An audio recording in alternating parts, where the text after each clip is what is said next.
My mom, Kathy.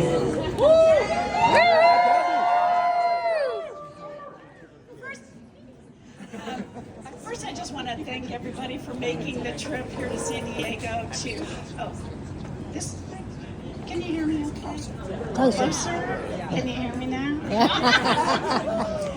Thank you so much for making the trip. I know it means a lot to Michael and Mitch. So I'll just jump right in here. In our family, it's become a tradition, and now the Ramey family will find, at major family events, I'm known to come up with a rhyme. Michael is my second child. He's always been a sensitive guy. I'm sure his friends would be surprised to know, as a boy, he was painfully shy. One time, he came to me sobbing. Though panicked, there was no blood I could see. I said, Michael, can you tell me what happened? He cried, yes, Corbin looked at me. Though Michael was sweet, he was also sly. If he wanted a toy, he would swipe it. We would pat him down on the way out the door to find a stash in a sleeve or a pocket. We know Mitch is a fashionista. As a kid, Michael had his own style. Short sandals and Hawaiian shirt, all year long was his only attire. One thing you can say about Michael, his interests varied from tennis to band. He took several years of gymnastics and is known for his awesome handstand. As a teen, Mike was very social. He planned parties at Halloween. He would decorate the whole basement with disco ball and fog machine. Mitch also planned basement parties and took charge of family trips. His plan came complete with PowerPoint and helpful traveling tips. When Corbin left for KSU, we saw him frequently. For parents' weekends or football games, Michael said, that's not for me. He landed at Rhode Island. I'm sure he searched the furthest states. You can drop me off my freshman year, then come back when I graduate. Michael started college not knowing a soul. This is where his childhood ends. Mom and Dad, it's time for you to go. I need to make some friends. Michael makes friends so easily. Wherever he goes, it never fails. But many of his lifelong friends were made at Johnson & Wales. Michael started his career in the middle of New York City. It was mostly quite exciting, but at times it wasn't pretty. You may think he looks successful, but I've got some news for you.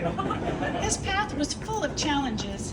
That kid has paid his dues. Yeah. To gain experience in sales, he took a job outside the city. He took a subway, bus, and walked 3 miles, which shows that kid is gritty. His next stop was the Renaissance. He was grateful for the switch. His life would change forever because that's where he met Mitch. It was New Year's Eve in Times Square. The entertainment was Betty Who. There was instantly attraction, but it seemed a challenge to pursue.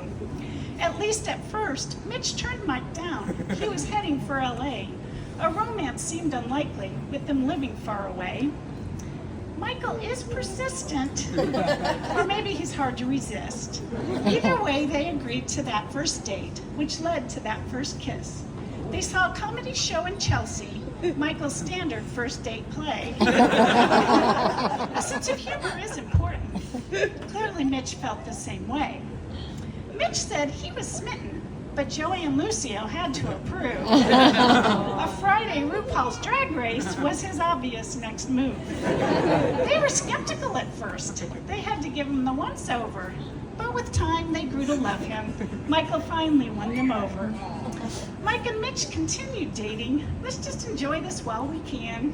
Mitch cried all the way to the airport. He knew this could not be the end. They both traveled coast to coast every month for nearly a year, until Michael finally moved out west, deciding a future together was clear. Mike was first to say, I love you. It was while they were out for a drive.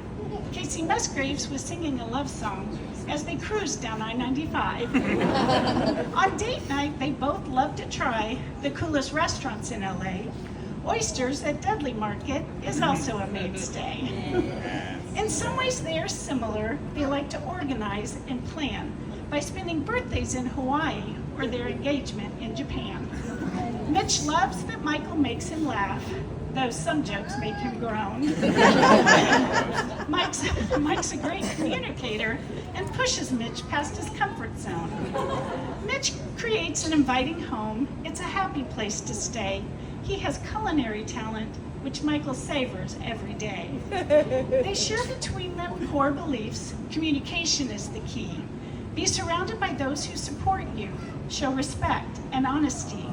They are open to hard conversations so that both of them have a voice. They feel safe to assert their position, then negotiate a choice. They both have lived fulfilling lives that now they love to share. The essence of their partnership is considering each other's welfare.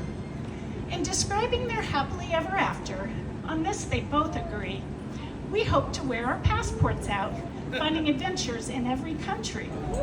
But we'll also create a welcoming home where family and friends will visit and be known as eccentric rich gay uncles. To all our nieces and nephews. Those closest to you have traveled to San Diego to celebrate the love you share together and the commitment you're about to make. We know your path will be unique. You won't take this marriage for granted. We can see you both many years from now in your vibrant, flowy caftans.